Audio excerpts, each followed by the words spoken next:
Alrighty guys, welcome back. So today I just got the mower in last night, and I currently, you saw a bit of it right there.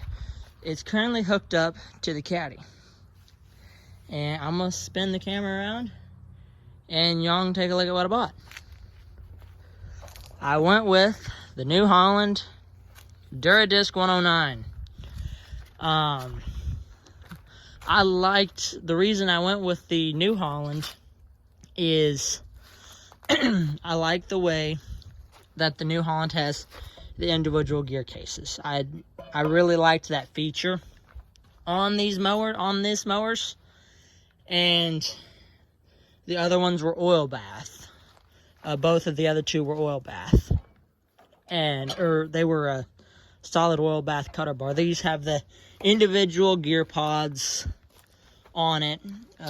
You put 80W90 in 1, 2, 3, 7, 8 of these.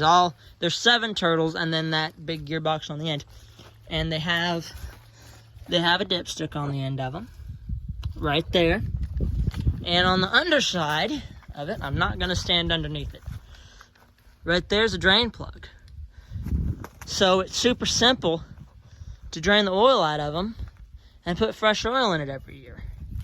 Or supposedly. I have not tried. They said this thing came with oil in it. So I've got to cut hay with it tomorrow. So I'm going to double check them all, check the gearbox, put grease in all the grease fittings, and then I'll be all set to go. This mower is extremely heavily built, in my opinion. It has grease fittings on top of the bushings, which I really like. It has one right there, and there's another one back there. So those are greasable, which means those should last a long time.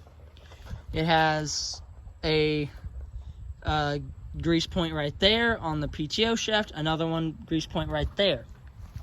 I was reading the manual, and I don't know. Yes, there actually is a grease fitting right there as well on the spring tension for the release for the emergency breakaway.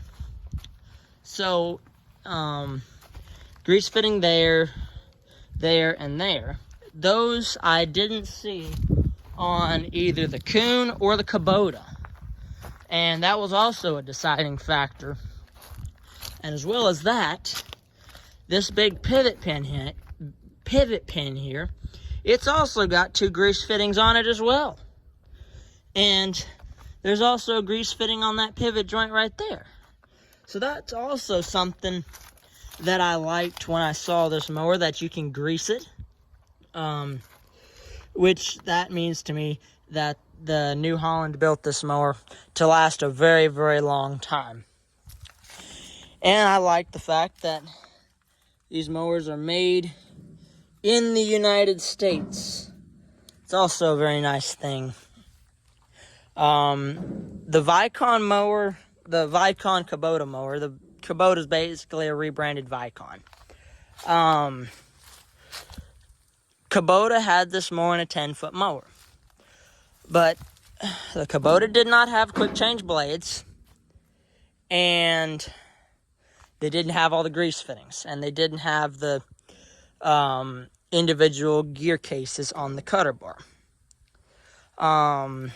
Kuhn didn't have the grease fittings either, and they also had the one-piece gearbox instead of the one-piece cutter bar. So I'm gonna try this thing out in the hayfield in the next couple days. But I bought this one from Foshi Equipment, which is where I've bought all my New Holland stuff. But this mower is extremely heavy. This caddy, it makes that tire squat a little bit on that caddy and makes that one light, with this mower sticking way out to the side. The drive shaft looks to be heavier than what my other mower was compared to the Kuhn. This whole frame here is bigger than my Kuhn. The whole frame's bigger. The joints that those pivot pins go on are also heavier. This appears to be about the same size as what the Kuhn was. Obviously, the cutter bar is going to be heavier.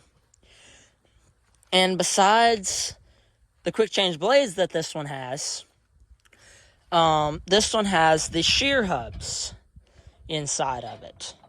The Shock Pro hubs, that's what they're called. I forgot what they were for a second. But the Shock Pro hubs, this mower does have on it. Which also was a deciding factor. The other mowers did not have those options. Or the Kuhn may have. The Kubota did not. Neither of the other two had quick change blades. I've already took a blade off and just kind of messed with it a little bit, and I like it. I like the fact that you can swap blades out super, super easy in the field. If you bend one, if you chip one really bad. Normally, if I chip a blade, as long as it's not making a vibration, I'll just run it till the end of the field.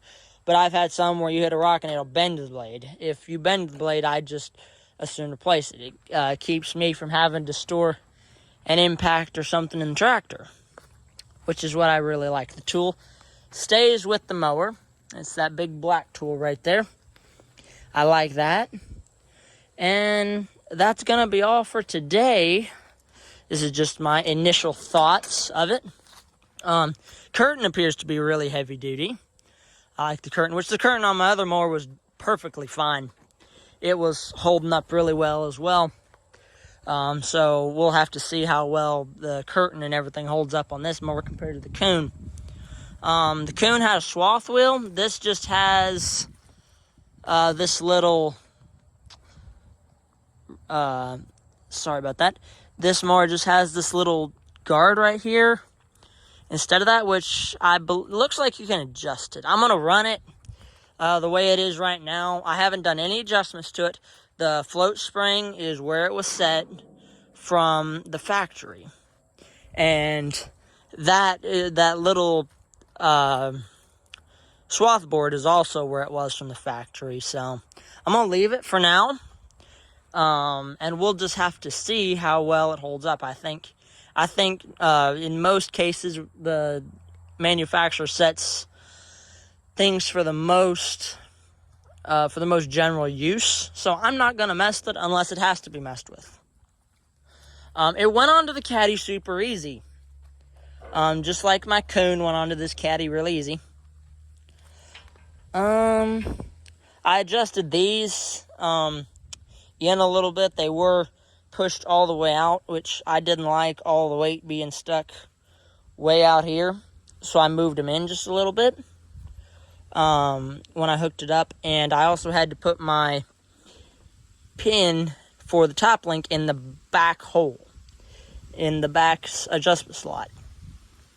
Other than that, I believe that's going to be all on this video. So, everyone please like, comment, subscribe, and follow for more to see this mower in the field in just a few days.